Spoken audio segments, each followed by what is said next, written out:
Welcome to Sports Charlotte, the podcast about sports in Charlotte. My name is Herb White. I'm editor-in-chief at the Charlotte Post. This young man is Cameron Williams, who is the staff reporter at the Post. It is October 9, 2025, and we are talking football, primarily Carolina Panthers. And how much can you actually trust this group? And we're going to throw in some high school football as we have this year with the magnificent 7 rankings. So, with a new team debuting. Yeah. So stay tuned for that. So that's what's on tap for this podcast. Let's jump on over to the Panthers. And last week, we asked the question, should you just pull the plug on this group if you're a fan? Apparently not. Look, it was kind of funny. So I'm sitting there and I'm watching the Panthers game and the Dallas Cowboys game simultaneously because, you know, me and my quadruple P self, I know I'm only triple right now. But picks, props, and parlays, I've lost the punditry part. Thank you, Johnson C. Smith. But my parlay was Cowboys on the money line and the Panthers on the money line. Yes, I bet on the Carolina Panthers. And holy moly, when they were down 17-0, I thought, you were ticked off, huh? Well, I mean, I texted this guy and I said, remind me not to bet on crippled racehorses anymore. We all got a good laugh. Carolina comes back and takes the lead. I texted back. I'm like, you just wait a minute. I just might be a genius. I asked him if I could get my P back. He said no. But just breaking down this game, it was, you can't say anything other than the fact it was one-sided in the first half. Really kind of boring first quarter, not many yards. Offenses weren't moving the ball all that well. But then second quarter came around, and the Dolphins scored 14 unanswered in that quarter, and it's like, okay, when is Carolina going to show up? They're at home in front of the home crowd. When they're going to show up? Asking ye shall receive is the old adage. 10 unanswered by the Panthers. They cut the lead down to, or they cut the deficit to 7 at halftime. Come out and score a field goal in the third quarter, and then win the fourth quarter 14-7 for a golly-whopping 3-point victory. Yeah. I don't know what to say about this group because the Panthers are undefeated at home, which is great. Yeah. So if they're playing at Bank of America Stadium, at least early in this season, it's generating good results. But can you actually trust them to be that good long term? I'm not sold on any of that. The win against Miami, I think you have to still temper it because the Dolphins aren't very good. And the one thing that I was looking for after the game was over is Mike McDaniel's been fired. And he wasn't. Good for him. And I'm not exactly sure what the Dolphins are thinking, but, you know, it's like, folks, you lost to the Carolina Panthers. They're supposed to be the worst of the worst, and you lost to them. And I will give the Panthers credit where credit is due. They did not give up on the game. They did not give up on each other. And I think that if they're going to have some long-term success, Sunday's result may have been the thing that they were looking for because their younger players, offense and defense, came up with big moments, especially down the stretch. We are talking about Jimmy Horn Jr. with the key 17-yard pass reception to keep a drive going. Tedero McMillan on the fourth down. Absolutely. And there was an Xavier Legette signing. Oh, my gosh. When I first saw that touchdown catch, I thought great catch. It was a great catch, but when you see it in real time, you're like, okay, did he really get his hand under that ball? And then they showed a replay from the side angle, and it's like, that man caught that football. Yes, he did. It was a great throw, too. It was a good throw, good catch. I'll say this about the overall performance of the Panthers. It helps when you have what looks to be the second coming of prime D'Angelo Williams in the backfield. Rico Dowdle, that man. Yeah, that was a surprise, too. 23 carries, 206. Holy moly. If you would have told me before that game that Rico Dowdle would have outrushed Devon Achane, and not just outrushed him, Devon Achane was held to 16 rushing yards. I would have told you were crazy. I might have even lost another P. But that rushing performance, outstanding. I mean, he was only 50 yards short of having as many rushing yards as Tua Tagovailoa did passing. He had more rushing yards than Bryce Young did passing. Yeah, and again, when you talk about can these Panthers be trusted long term, that is where the rubber doesn't hit the road because it's like, well, if it weren't for Rico Dowdle, could you have said, Bryce Young, go out there and win this thing for us? I'm not sure. But to be fair, in the NFL, it doesn't matter how you win as long as you win. And I just think that it was a great sign of maturity for this group because it's not like Bryce Young was lighting anybody up. And you don't want to get too caught up in the dazzle of the modern day NFL where everybody's throwing the ball all over the yard. But it also shows you that if you want to find some identity, Dave Canales, you might want to stick to the running game. I'm just saying. Yeah, much different opponent they've got coming to town this week. Look, entertaining opponent too. Yeah, Dallas has not proven to be a juggernaut by any stretch of the means this season, but considering the injuries that they have had to withstand, obviously CeeDee Lamb hasn't played in a while, and just overall, I mean the offensive line's banged up. They have managed. I mean they beat the winless Jets. They beat them bad. That's expected. I mean, I guess on the sports books it wasn't. It was only a 1.5 point spread, but I kind of expected that. The game line is 3.5 in favor of the Cowboys. That's a tough generous. Well, I think it's tough. It's actually plus odds on the 3.5 for Dallas. Carolina's actually favored minus 130 to cover a 3.5 point spread, so they're thinking this one's going to be close. Mm-hmm. I think my safest bet would take the over. Neither of these defenses has proven they can stop anybody. I mean, Miami put up 24 without Tyreek Hill, and obviously Dallas has had their struggles with their secondary. If Tedero McMillan, Xavier Legette get going, this game could be in the 33 to 27 type range.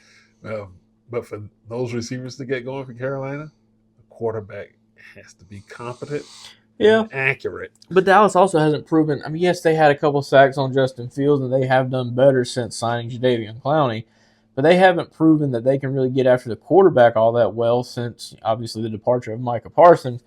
Now, however, they have done better in stopping the run game this year. I mean, Breece Hall broke off a couple against Dallas last week, but nothing like we've seen in the past. I mean, Lord, last season, the run defense was absolutely putrid. I mean, Derrick Henry had a field day on him last year. Derrick Henry has a field day on a lot of teams. Oh, yeah. I'll give him a little bit of grace, but it was like a lot of running backs they were playing last year just marched all over the field. So I think this game, it's going to be high scoring. Do I think Dallas can win? Yes. It's just going to be one of the closer ones in a while. I thought last year's game between the two was going to be close with Dak not playing, but man, Dallas just came to town and just built the rear end. Yeah, and Dallas is one of the last two games in Charlotte, so it's not like they're unaccustomed to winning here. Yeah, and I come back to the question after last week's game: can you feasibly say, I can ride with the Panthers now? Or is there a qualifier? I can ride with them as long as they're at Bank of America Stadium. That's a good point. If this game was in Dallas, you can say what you will about home field advantage or home court advantage in professional sports. Some people don't necessarily believe in it. They're all grown men. How much does a fan base or does the crowd really have an impact on you? And I would bet you this. As far as jerseys in seats come Sunday, because I've been to a handful of Dallas Carolina games in Carolina, you might see 60% Carolina, but 40% is going to be Dallas. At the very least. They're America's team and they do travel. Yeah. Well, it's a national brand, no doubt about it. And I think the whole thing about home field advantage isn't going to have that much of an impact in this game. I just think it's going to be about who laces them up and who bows up and goes out there and plays professional football. It's a very valid point, and that's the key every week. And again, a week ago, we're asking, should you just pull the plug? I still think that the Panthers are trying to figure out which end is up in terms of what makes this team successful or what potentially could make them successful. They still haven't figured that out. And I think the answer is right under their noses. It is not throwing the ball. Yeah. It's running the ball. But how well can you run against a much improved run defense? That's going to be the thing I'm going to watch for. How much has Dallas's run defense improved? Because if this was last year, I would have said Carolina wins by 2 touchdowns. Yeah. On the other hand, I think that running doesn't necessarily have to be for huge chunks. 4 yards. Yeah, it could be 3.5, but you're keeping the defense honest. Mm-hmm. Because they're looking for you to stick to the identity, which then sets you up to do other things that will catch them off guard. So to me, you stick with the run as long as you can, work your play action going forward. And you've got weapons on the outside. And especially with Teteroa McMillan. The guy that you said that was a wasted draft pick. That is actually incorrect. You were misquoting me. I said they just should have went defense first. I never said it was a wasted draft pick. Well, if they should have gone, never mind. Okay, so you were a critic of that of that player being taken. My boss, the editor-in-chief, misquoting me. Y'all heard it here first. I still think they should have went defense first. Okay. Has Teteroa made a great impact on this team's offense? Yes. There's no debating that. Mm-hmm. But I think the bigger need was defense. I could be totally off beat here, but I think a big part of Xavier Legette's problem, injury or not, was the fact that he went from wide receiver 1 to wide receiver 2, and he never got a chance to prove himself as wide receiver 1 even last year. Well, the way to fix that is to play like wide receiver 1. You have to put yourself in these players' shoes. That's almost a slap in the face to say, okay, we got this guy from South Carolina, first-round pick, and now we're going to bring in another guy, even drafted higher. Well, it's a performance-based business. I get that, but I thought you're not performing. Well, I look at it like this: if you're going to be WR1, you're going to have to catch the ball in traffic, in big moments, and all the other stuff that attaches itself to being the lead dog in your receiver corps. Mm-hmm. Legette did not necessarily do that last year. There are Panthers fans who are still barking over the drop in the Philadelphia game when they could have won it. Yeah. And when you do things like that, you've got to be able to recover and make yourself available to come through in those moments going forward. He hasn't necessarily done it. And there's somebody who so far has done everything they've asked except score a touchdown. Yeah. But his day is coming too. Yeah, I think it will be. I think the biggest thing for this game, I'm just going to the injury report for Dallas, I've got my Zoom on only 75%. I still got to scroll. Tyler Booker, starting guard, out. Tyler Guyton, starting tackle, out. Tyler Smith, starting guard. Well, okay, I'm not saying out is misrepresentation. They are questionable, but they did not participate. Okay, Booker didn't participate Wednesday. Guyton, limited participant. Smith, limited participant. Kalen Carson, injured reserves, cornerback. Donovan Wilson, safety, questionable, did not participate Wednesday. James Houston, defensive end, limited in practice. Trayvon Diggs and Deron Bland, 2 of the Cowboys' best corners, who, even though they're the best corners, they've still been giving up yards. So think about how bad the guys are behind them okay, off my soapbox. Both of them, limited participants in Wednesday's practice. Javion Clowney is going to be questionable. Miles Sanders is also going to be questionable, limited participant. Jonathan Mingo still on injured reserve. CeeDee Lamb's going to be questionable, non-participant in Wednesday's practice. Are you saying then that those injuries point to Carolina somehow being able to better match up? Absolutely. I mean, we just talked about half the starting. I mean, over half these guys are starters, and then Kavontae Turpin, he said that he doesn't anticipate gaining clearance for Sunday's game. He's the best. I mean, he's one of the best slot receiver options, and obviously he's the one of, if not the best kick returner in the NFL. Yeah. Yes, all signs do point to Carolina being able to match up much better. Now, a lot of times you'll see people will be questionable on Wednesday. Come Sunday, they're going to play. Yep.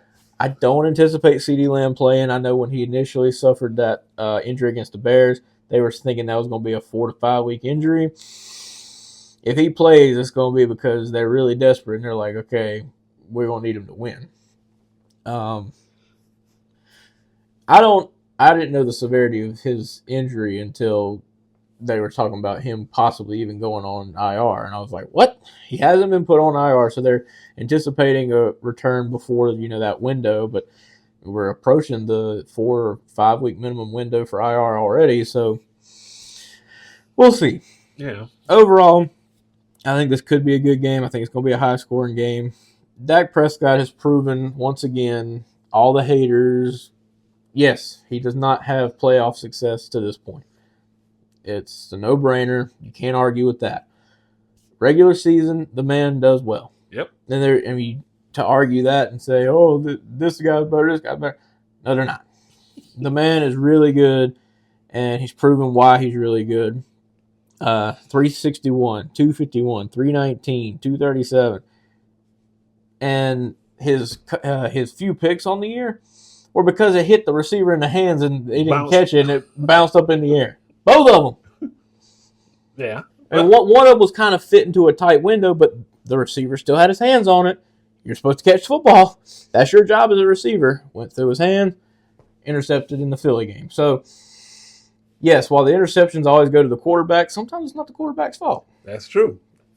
And I think that if you're talking about quarterbacks, if Bryce Young is in the ballpark in terms of the confidence, the protection, don't turn it over. He had an interception and lost a fumble last week, and they still managed to win. Play some flawless, complimentary quarterback.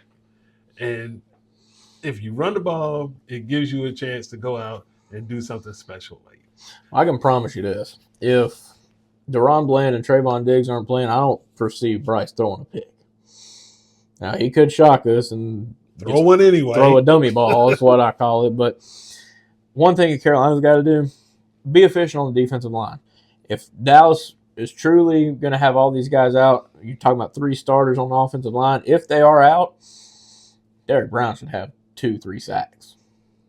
Yeah. Now, like I said earlier, all these questionables and limited participants, they might play. If they do, I would maybe tailor my expectations a little bit because Tyler Booker, Tyler Guyton, they're both really solid offensive linemen. Long gone are the Dallas offensive lines where you had Tyron Smith and Zach Martin and Travis Fredericks up in the middle.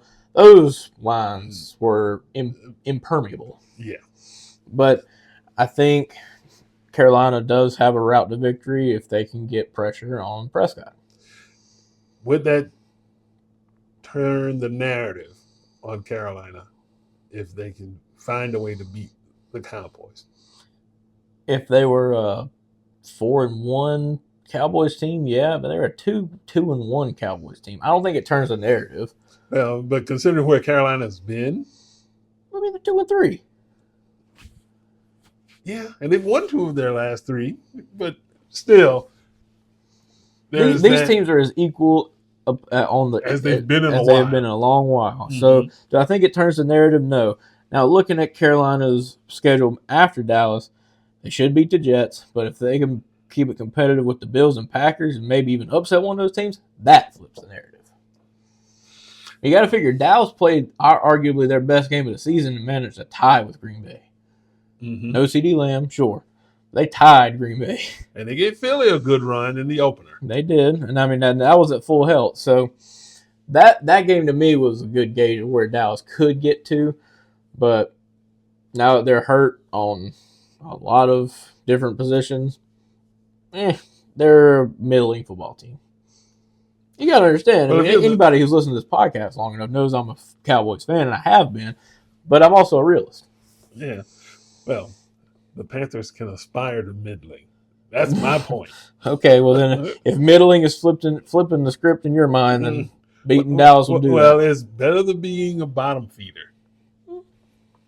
At least for now.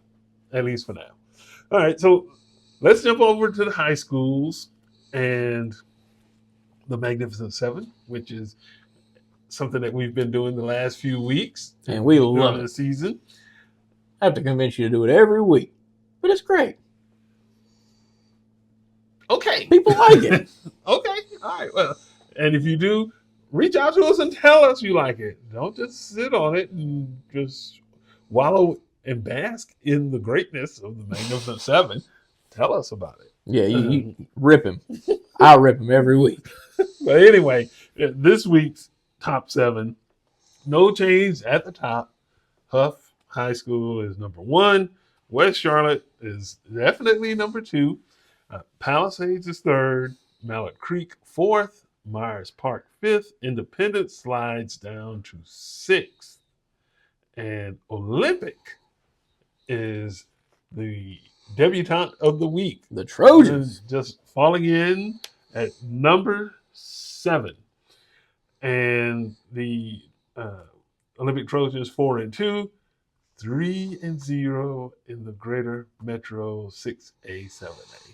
Now, granted, they don't play in the 7A, 8A ranks that we've gotten accustomed to seeing in the Magnificent Seven, but I think the Trojans are obviously taking care of business in their own yard, which makes them a good pickup for number 7. Well, they are tied for first, and this is going to be a clash to see who is out and outright first place in the conference. This week they play my younger brothers, West Cabarrus Wolverines. I think Olympic has, do I want to say exceeded expectations? No, because they have played close games with a lot of teams that I thought they would, quite frankly, belt the rear end. Yeah, I mean, yes, they're unbeaten in conference. They had the 2 losses early in the year. You lose to Butler and Palisades back-to-back, but they're undefeated since. You got 4 wins against West Meck, expected. Cox Mill, expected. But then they played a really close game, well, 2 close games in a row, with Central Cabarrus, who hadn't been good in football in a while. And then A.L. Brown, which, I mean, Olympic ran out to, I think, a 14, maybe even 21-0 lead. But then A.L. Brown came back, and Olympic had to walk it off with a field goal. I don't know if that's more reflective on Brown's resilience or if it was reflective on the complacency that the Trojans may have had, thinking that, okay, well, we're up big, it's going to be smooth sailing. I would have to give the nod to the Trojans against West Cabarrus. Look, I like my brother's team. I know a lot of the players over there, but Olympics just a different test. They're a lot bigger up front, especially. Got some playmakers. If West is going to be able to win this game, they're going to have to limit big plays in the run game. I just think that's the only real route for the Wolverines to even stay in this game. I mean, I could be wrong, but you got a guy in Zaire Smith for Olympic who's running the ball for 130 yards a game. That's good production. Do you think? Yeah. So you have to limit big plays in the run game. Haven't really shown me to this point they can do that. They've done it against much lesser competition. I mean, I know they held like Hickory Ridge to 20 total yards rushing, but Olympics different. They're, like I said, if their offensive line can impose their will on West Cabarrus, yikes. But not to dwell on one particular matchup. I would give the nod to Olympic in that one, but who knows? Can West pull off the upset? On a good night, sure. But then you dropped Independence from 3rd to 6th.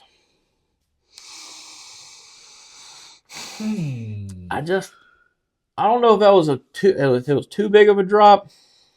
He did kind of get throttled. Yeah. But again, it was West Charlotte. They were ahead of them to begin with. So technically, by your Magnificent Seven rankings, you would expect them to lose. Yeah. So why did they drop 6 spots? They didn't drop 6. They went from 3rd to 6th. So they dropped down 3. If I'm not mistaken, did Independence not beat Palisades? Yeah, they did. So at 4-2 and 4-2, why is Palisades ahead of Independence? Because it's not what you did against Palisades necessarily. Head to head has got to matter. You can talk about opponents versus opponents of opponents, but head to head's got to matter. They got the same record, and one team beat the other head up. But taking a header like that to West Charlotte, that's expected. I tell you what, you asked the Independence folks if they expected it. Of course not. Anybody gonna tell you that? Okay, we're media, and I'm with the Independence folks. I didn't expect that either, because everybody, and this is one of the things that I really appreciated about the folks from West Charlotte as well as Independence, is they talked this game up like it was going to be on. It was going to be like knuck until your butt kind of stuff. And then when they got on the field, it was not even that close. Well, I mean, Independence ran out to a 7-0 lead early. Well, you know what? Things like that happen. Only 7 they scored. But. Well, and that's the point. And so to me, it wasn't necessarily it was just that they failed to respond when adversity hit. And, beating Palisades, that was fine and dandy. And, there was a great win, but there were ebbs and flows in that game. Independence runs out to a big lead. Palisades responds. Then Independence responds and ultimately wins. So those two, in my book, are pretty close. Which then, when you throw in the beatdown that West Charlotte administered the Independence, forced them down 3. Now, you know what? If I was feeling really feisty when I was putting this together, in previous years, they may have fallen out. But they're still in it. And I do appreciate that overall, the Patriots are a very good team. That's why they're still in it. But I could not let them. This is what I get paid to do. Okay. I'm pointing out, I don't even want to say fallacies, because they're not fallacies. Inconsistencies. Mm-hmm. You've got Mallard Creek ahead of Myers Park, who won the head-to-head. But Mallard Creek's 5-2. Myers Park's 5-1. Mm-hmm. You're telling me that it's okay to drop Independence down below Palisades with the same record, who they beat, but it's not okay to put a better record, even though they obviously hadn't played the same amount of games. You can't put Myers Park above Mallard Creek because Mallard Creek beat Myers Park. But they also are coming up as opposed to a Mallard Creek. So at one point in time, Myers Park wasn't even ranked. So they're coming up. And so that's why I'm not necessarily enamored with the idea of just jumping folks automatically. You go from unranked to number 2 all of a sudden, or something like that. So you did take Mallard Creek from 2 to out 1 week. So, but when you get gollywop like they did, it was Grayson, the number 5 team in the country. I'm simply just pointing out some inconsistencies I see. I'm just saying, when you take the field, you're thinking, we're going to win. So, especially when you're taking on out-of-conference folks, because you don't have to make that game. You don't have to. Conference games you have to play. So, you must know something, or you're hoping to know something when you play those types of opponents. And I'm not saying don't do it. I'm just saying in this instance, what it comes down to is who's having a special season during the snapshot of putting together that week's ranking. Well, so to use your own words against you in a way, you have to play conference games. Independence had to play West Charlotte. Mm-hmm. Why are they getting bumped down so far behind Palisades, who's in a weaker conference based on strength of schedule and based on RPI to begin with? Well, if you got to play conference games, you got to play conference games.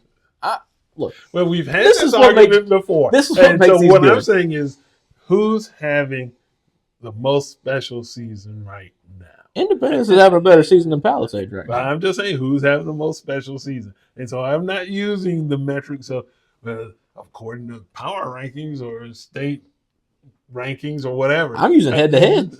But I'm just still saying that in these terms, maybe the one thing that we can agree on is Huff is number one. Well, that we can agree on. Okay, well, let me say, Palisades and West Charlotte is definitely number two. Yep.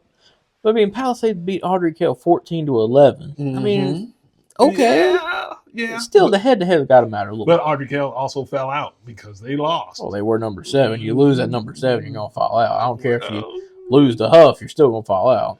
No, but still. I'm looking forward to the Huff-Myers Park game whenever that rolls around. I think that game could be sneaky good. Huff and Myers Park, huh? Yeah, I mean, look, Myers Park, they lost one game to Mallard Creek, and Mallard Creek had like 2 or 3 guys rush for 80 or 90-plus yards. If they can clean that up, I'm just saying. I mean, I know the quarterback play at Huff's a lot better. I know Ethan Royal, he's really, really talented. But, I mean, who knows? Myers Park could give them a little bit of a run for their money. I think they'll win. No, I'll go on record saying that now. I think the only thing that is going to dethrone Huff is if West Charlotte beats them. If West Charlotte beats them in the playoffs, or if Mallard Creek doesn't necessarily have to play them, and Mallard Creek makes a deeper run in the 8A playoffs. But I don't think anything dethrones them until they have to play a West Charlotte or Mallard Creek in the playoffs. Well, I'm still a proponent of prove it when it counts most. Huff has not done that yet. Maybe this is the year, but we've been saying that for quite some time. See, I also think it's a different, a little bit different components this year with West Charlotte and them being in the same classification. That's going to make or break everything. If one of those teams get bumped out early and one makes a longer run, of course they're going to be crowned the M7 champ. Just same way with, like, say, hypothetically, Huff and West Charlotte and Mallard Creek, all 3 of them don't win the 8A state championship, which I think is very wild to even think about, because I don't see many in the East, maybe other than Roseville, even competing for an 8A state championship. I think it's the West to lose. But say Independence in the 7A. Say they were to pull off the miraculous of the miraculous, upset Weddington and upset Grimsby on their way to a 7A state championship. Would they get the M7 crown? Because you did the same thing for West Charlotte last year. Huff gets beat in the state quarters, so the regional semis to Grimsley. And then West Charlotte goes on to win the title. You give it to a 3A school, or you're going to be able to give it to a 7A school if none of the 8A teams above them win the state championship. Go back to the original premise of the M7. Winning. Who's having the best season? And so, who knows? Maybe everybody else who's ahead of the Olympic wipes out. The Olympic miraculously wins a state title. They're not winning the 7A title. But I'm just saying, at any rate, that's a supposition. I mean, I don't think Independence is going to win. I mean, DJ, call me and bless me out if you will, but I don't think they get through Andy Capone and Darryl Brown in back-to-back weeks either. But that's just my opinion. And that's what makes this so much fun. It really Even is. though you bring it up every week, but it's good content. Yeah, and we can debate that all week long. We use debate to catch the fish. And sometimes you just drop a hand grenade in the ocean and see what comes out. But if you drop it in Myrtle Beach, you might find some needles. Who knows? But at any rate, we appreciate you sticking around till the very bitter end of this podcast. Yeah, I'll break us down this week. Okay, you go right ahead. Because we've had a great time. While you're perusing our journalism on the charlottepost.com, why don't you go up to the top? I'm looking at it right now. You see event calendar. Don't click on that. Unless you want to be in the know about our event. But go to the right of that. Click subscribe. Click donate. We would greatly appreciate your contributions. Journalism, free to consume. Y'all can go on our website and see all of our stories that we publish every week. It's free to consume, but on our end, it is not free to produce. We go out, we cover these things for your consumption, so it would be nice if you would help contribute to the cause and, quite frankly, pad our wallets a little bit. Everybody likes money. Everybody needs it to survive. So we would appreciate that. Also, subscribe to our sports newsletter. Give us your email. It'll be there every Thursday, written by this guy. He gives you kind of a synopsis, rundown of what we've done through the week, whether it be Panthers, Johnson C. Smith, Charlotte 49ers, high schools, Hornets getting ready to start. Everything you can want in the sports newsletter. Check that out as well. And always subscribe to the podcast on Spotify, SoundCloud, so you get notifications when it drops every week. Yep. That covers all the boxes. Yep. So we hope you have a great rest of the week. Today is Thursday, so have a great Friday and weekend. Enjoy the plethora of football that is to come. And we thank you for watching and listening. And yeah.